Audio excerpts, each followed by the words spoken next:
Hello friends, welcome to AD cubes. बहुत सारे बच्चों का ये कहना होता है कि मुझे पढ़ाई तो करनी है, अच्छे मार्क्स तो लाने हैं, लेकिन पढ़ाई कैसे करूं वही मुझे पता नहीं है। तो आज चलिए उसी के बात करते हैं, कुछ टिप्स के बारे में जिससे आप अच्छे से पढ़ाई कर सकते हो। तो चलिए शुरू करते हैं आज का वीडियो। फर्स्ट टिप है बी ऑर्गेनाइज्ड।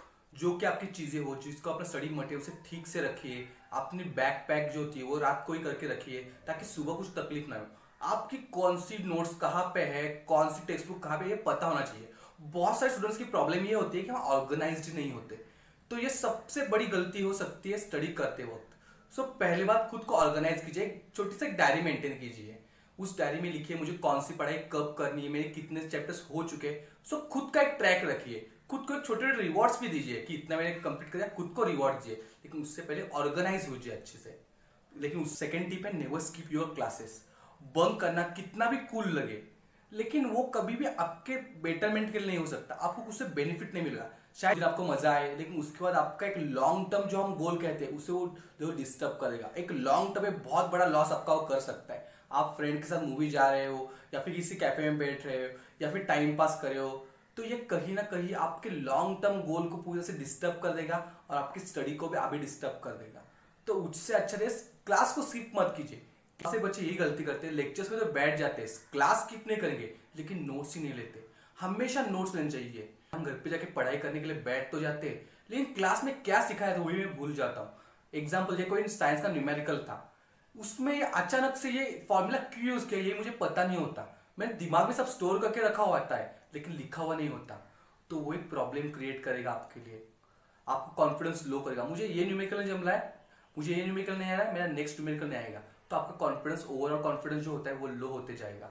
सो उससे अच्छा है थोड़े नोट्स लीजिए। क्लास में टीचर्स जो बोल रहे हैं ना, वो आपके हिसाब से आपको जैसे लगे वैसे एक नोट्स तो लीजिए। आपको कहीं ना कहीं जरूर हेल्प करेंगे। कितने भी शार्प क्यों ना हो, आप हर चीज याद तो नहीं रख सकते, तो इसके लिए नोट्स लेने की आदत आज से डाल दीजिए।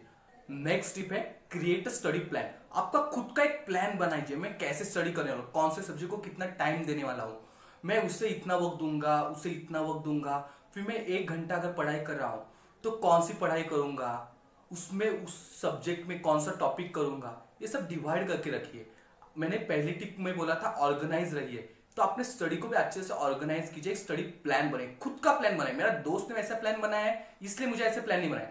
मेरा प्लान सिर्फ मेरा होने वाला है। पढ़ाई करके मेरा खुद का प्लान होने वाला है, लेकिन सिर्फ प्लान बना के कुछ नहीं होने, उसे फॉलो भी कीजिए। बहुत सारे बच्चे क्या कहते हैं, प्लान तो बना देते हैं लेकिन उसे फॉलो ही नहीं करते। तो प्लान बनाइए लेकिन फॉलो भी कीजिए। कुछ लोगों का कहना होता है कि मैं कोई भी आंसर अगर मुझे सब याद करना हो तो मैं 10 बार वही पढ़ते रहता हूं, लेकिन उसे रीरीड कहते हैं, स्टडी करना नहीं कहते। आपको रीरीड नहीं करना है, स्टडी करना है किसी भी टॉपिक के ऊपर। आपको जी उसके ऊपर सोचने, अपने व्यूज के वो भी सोचने हैं। तो एक रीरीड मत कीजिए, स्टडी कीजिए अच्छी तरह से हर टॉपिक के ऊपर। डायग्राम्स बनाइए, या फिर अगर कोई टॉपिक हो उसे अच्छे से समझ के लिए एक फ्लो चार्ट बनाइए। आपको समझ में उतनी आसानी होगी तो आपको भी हेल्प होने वाली है। तो अपने हिसाब से चढ़िए, खुद का प्लान खुद बनाइए, लेकिन रीड मत करते बैठिए कि वही वही वही बार बार रीड करना है। उसे स्टडी कीजिए, आज उसे डीप में जाइए, क्योंकि डीप जाओगे उतने अच्छा आपको समझने वाला है। तो उससे बहुत अच्छा स्टडी कीजिए। आपको फोर्थ टिप है ask doubt to your teachers. मेरे सर मुझे हमेशा कहा करते थे कि डाउट सिर्फ 2 लोगों को नहीं होते, एक जिसे सब कुछ आता है और जिसे कुछ नहीं आता है। आपको सब कुछ आता है ऐसे तो हो नहीं सकता, और अगर आप डाउट नहीं पूछे तो इसका मीनिंग यही है कि आपको कुछ नहीं आ रहा है। सो इससे अच्छा डाउट पूछिए, जो कुछ आपके प्रॉब्लम है उस सर के साथ शेयर कीजिए, अपने टीचर के साथ शेयर कीजिए।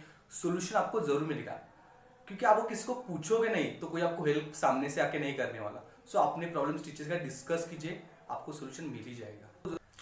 नेक्स्ट टिप है टेस्ट योरसेल्फ। तो कुछ अभी तक हमने देखा कि हमें पढ़ाई कैसे करनी है, लेकिन पढ़ाई करने के बाद हमने सच में पढ़ाई की है, हमारी कुछ खामियां रह गई है पढ़ाई में, वो हमें कैसे पता करें, वो हमें कैसे पता चलेगी। टेस्ट कीजिए। बहुत सारे बच्चे क्लास टेस्ट होते हैं, स्कूल के टेस्ट में बंक करने की पसंद करते हैं। तो बंक करने से कुछ होने नहीं वाला है। वो टेस्ट आपके टीचर्स के लिए नहीं है, वो आपको कितना आता है वो देखने के लिए वो टेस्ट है। तो टेस्ट जरूर दीजिए। पहली बार 0 आए कोई बात नहीं, ट्राई तो किया था आपने, तो उसे इंप्रूव कीजिए। टेस्ट में कम मार्क्स आए कोई बात नहीं, उसे इंप्रूव कीजिए। मुझे स्टडी कैसे करना है ये टेस्ट से जरूर पता चलता है। मैं कहाँ पर हूँ, मुझे सब कुछ आता है ना। कभी कभी हम घमंडी हो जाते हैं, मुझे सब कुछ आता है, मेरी पूरी पढ़ाई हो गई, लेकिन जब हम टेस्ट देते हैं हमें पता चलता है सच में मुझे कितना आता है। क्योंकि कोई भी एक मैथ्स का सम देख के डाइजेस्ट की हेल्प से या फिर नोट्स की हेल्प से सॉल्व करना इजी है, लेकिन जब हम खुद का दिमाग चलाना शुरू करते हैं टेस्ट में कि वो आंसर कैसे निकल रहा है, तब वो अच्छे से अगर वो आंसर आप दे पाओ तो वो आप समझ जाओगे कि आपको पूरी तरह से वो टॉपिक आता है। तो ये थे कुछ टिप्स आप स्टडी कैसे करनी है उसके लिए। तो अगर ये वीडियो आपको अच्छा लगा हो तो लाइक कीजिए, अगर आपके ध्यान में कोई बच्चा हो जो अभी स्टडी कर रहा है तो उसे शेयर कीजिए, और अगर आपके कुछ डाउट्स हो तो कमेंट बॉक्स में जरूर बताना। फिर मिलते हैं हमारे नेक्स्ट वीडियो में, तब तक गुड बाय, टेक केयर।